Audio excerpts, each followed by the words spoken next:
La grâce de Dieu dans la souffrance. La grâce de Dieu dans la souffrance. Nous sommes dans le livre de Philippiens chapitre 1 verset 29. Shalom bien-aimés dans le Seigneur. Je vais lire pour nous Philippiens chapitre 1 verset 29. La Bible dit ainsi la grâce de Dieu. La Bible dit et c'est là de la part de Dieu car il vous a été fait la grâce par rapport à Christ. Non seulement de croire en lui, mais encore de souffrir pour lui. Mais encore de souffrir pour lui. Alléluia. Quel genre de prière que Paul faisait en ces lieux. Christ nous a fait la grâce aussi de souffrir en lui. Bien-aimés, nous devons prier la grâce de Dieu dans notre souffrance, la grâce de Dieu. Bien-aimés dans le Seigneur, ainsi la grâce de Dieu consiste à croire en Christ. Cette grâce que je parle de souffrir en Dieu, cela veut dire quoi? C'est de croire, du fait que tu crois en Christ. Tu dois toujours croire en Christ.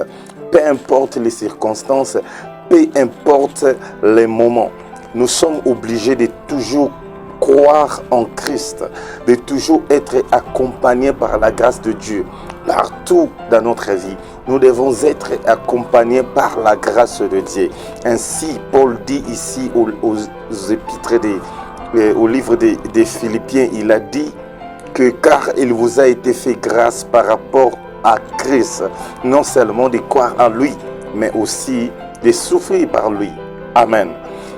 Bien aimé, pourquoi la Bible nous demande tel de croire, de demander la grâce de Dieu dans la souffrance? Pourquoi devons-nous demander la grâce de Dieu dans la souffrance? J'allais dire comme ça.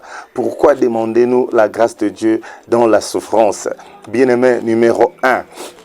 Pourquoi? Je vais répondre comme ceci. Sinon, vous allez vous éloigner de Dieu.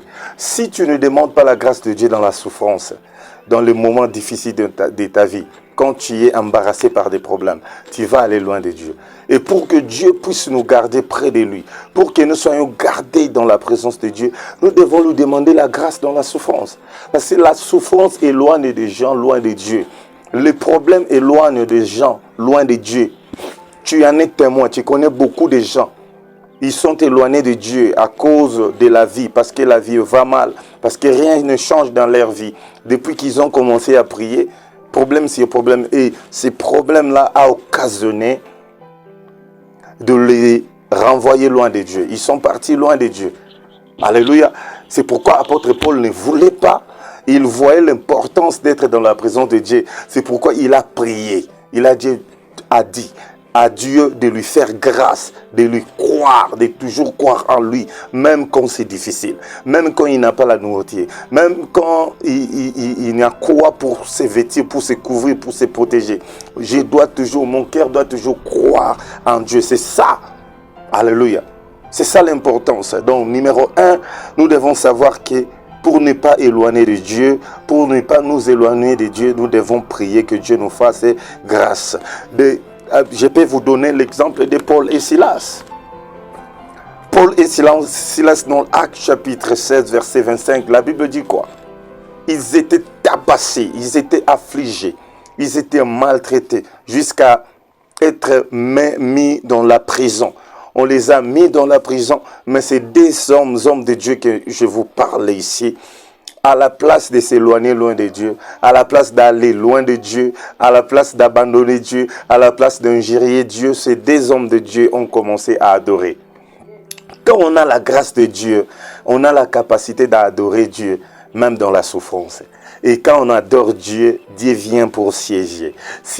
Dieu vient pour prendre des décisions, pour changer les choses. Et les miracles s'opèrent. Et les miracles étaient opérés. Et les miracles étaient au point jusqu'à ce que les prisons étaient brisées. Les chaînes étaient brisées. Les prisons étaient ouvert et puis ils sont sortis librement, ils sont partis. Dieu a créé un tremblement de terre, bien aimé, pour les libérer, pour les délivrer. Donc quand on a la grâce de Dieu, on ne craint pas les circonstances. Quand on a la grâce de Dieu dans la souffrance, quand la grâce de Dieu repose sur toi dans ton souffrance, dans ta souffrance, pardon, dans ton problème, bien aimé dans le Seigneur, tu vas adorer Dieu. Tu feras comme Paul et Silas. Ils ont fait cela justement tout simplement parce qu'ils avaient la grâce de Dieu. Parce que beaucoup ont connu les mêmes problèmes. Ils sont fuis loin de Dieu. Ils sont partis loin de la présence de Dieu à cause d'une difficulté quelconque. Donc nous devons toujours demander à Dieu sa grâce dans notre vie. Numéro 3, bien-aimé, je ne sais pas d'ailleurs si nous allons terminer. Numéro 3, bien-aimé, pourquoi nous devons demander la grâce de Dieu dans notre souffrance? Parce que vous allez, cette grâce, parce que vous allez faire preuve de votre amour pour Dieu. La grâce de Dieu là vous permet de faire preuve de votre amour pour Dieu. Mais la souffrance que toi tu appelles souffrance, peut-être ce n'est pas la souffrance. Il y a des souffrances que le Dieu appelle la malédiction. Peut-être ce n'est pas la malédiction, c'est une école de Dieu. Il y a des choses que nous appelons la malédiction, nous appelons la sorcellerie, nous traitons de la sorcellerie. Peut-être ce n'est pas ça, peut-être c'est une épreuve de Dieu. Et bien aimé, pour réussir ces épreuves, nous devons avoir la grâce de Dieu sur nous. Sinon, nous allons abandonner, nous n'allons pas réussir. Demande à Dieu que Dieu te fasse grâce dans la souffrance que tu es en train de parcourir.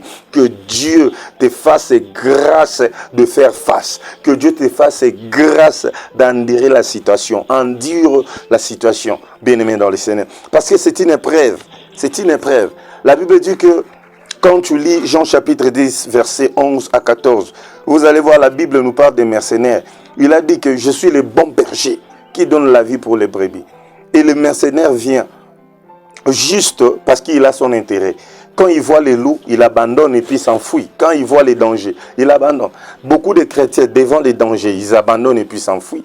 Bien-aimé dans le Seigneur, si tu ne veux pas fuir devant les dangers, demande à Dieu que Dieu te fasse grâce. Tu as besoin de la grâce de Dieu dans votre souffrance. Vous allez faire face, quelles que soient les circonstances, quels que soient les problèmes, quelle que soit la situation. Vous allez toujours faire face. C'est une épreuve de Dieu. Dans l'épreuve, bien-aimé dans le Seigneur, Dieu veut voir si réellement vous l'aimez. Il a dit à certains parmi eux, il a dit que vous m'avez suivi parce que vous avez entendu que j'avais multiplié le pain.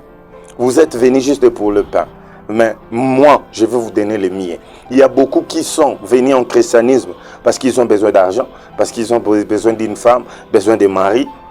Maintenant, s'ils voient et qu'ils trouvent un signe contraire par rapport à son entendement, il est facile pour cette personne d'abandonner puis de fuir. Donc tu es un mercenaire, ne sois pas un mercenaire.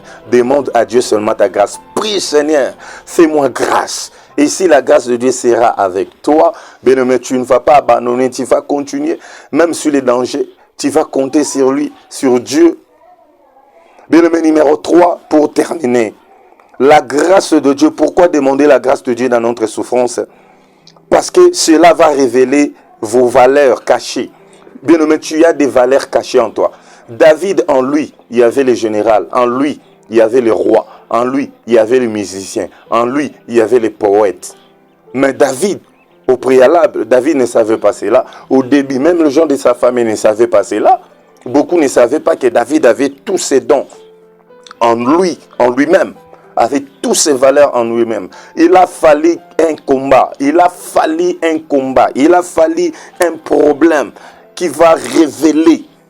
Mais quand on a la grâce de Dieu va révéler comment. C'est-à-dire la grâce de Dieu va créer une circonstance. La grâce a créé une circonstance pour David. Ses frères étaient dans la bataille. Et le papa a dit que prenez la nourriture pour aller ravitailler tes frères. En arrivant là-bas, c'est alors qu'il a eu l'occasion d'exhiber la force qu'il avait, les capacités que Dieu avait mis en lui, que tout le monde ne croyait pas. Même ses frères, quand David a essayé d'oser, a osé, que disaient ses frères? Ils ont dit qu'on connaît bien ton orgueil. Toi, tu es un orgueil. Or, David n'était pas orgueilleux. Il avait des choses en Dieu, de Dieu en lui. Bien-aimé dans le Seigneur, il y a des choses qui sont cachées en toi. Il te faut les épreuves. Peut-être toi, tu crois que tu dois toujours marcher avec cet ami. Parce que sans lui, tu ne vas pas manger, sans lui, tu ne vas pas vivre. Non, c'est faux. Dieu peut créer que l'ami là puisse mourir. Dieu peut créer qu'il y ait des disputes entre toi et cet ami et séparation. Juste pour te faire voir que tu pouvais vivre sans lui. Voilà comment est-ce que tu vis déjà sans lui. Bien, mais tu vivras sans lui, sans cet ami. Tu vivras sans cette aide. Il y a des gens qui t'aident. Ils ont pris la décision de ne plus le faire. Bien, mais tu vivras toujours. Il y a la grâce de Dieu. Parce qu'il y a la grâce de Dieu. Donc, il faut toujours demander la grâce de Dieu dans la souffrance. Je suis dans la souffrance. Que ferai-je? Demande la grâce de Dieu. Je n'ai pas l'argent. Que ferai-je? Demande la grâce de Dieu. Je n'ai pas de boulot. Que ferai-je? Demande la grâce de Dieu. Il y a des combats par-ci, par-là. Demande la grâce de Dieu dans ces combats. Dans la souffrance, nous devons demander la grâce de Dieu. Psaume chapitre 66, verset 10 nous dit que Dieu nous éprouve. Dieu nous éprouve par le fait. Dieu nous éprouve par les faits. Ce n'est pas pour nous tuer, mais c'est pour faire sortir. C'est pour révéler en nous ce qui était caché, que les hommes allaient prêcher, mais tellement que ça a été caché, bien-aimés dans le Seigneur, vous êtes ignorés. Si cela va rester caché, vous serez ignorés. Les jours où les gens ont découvert en David le général, un combattant, un bagarreur, un bon combattant, un bon soldat, ils l'ont honoré. La Bible dit que les mamans ont chanté, David a tué ses 10 000. Ils ont chanté pour lui. Il était honoré parce que Dieu a révélé ce qui était en David. Demande la grâce de Dieu dans la souffrance. Que Dieu vous bénisse.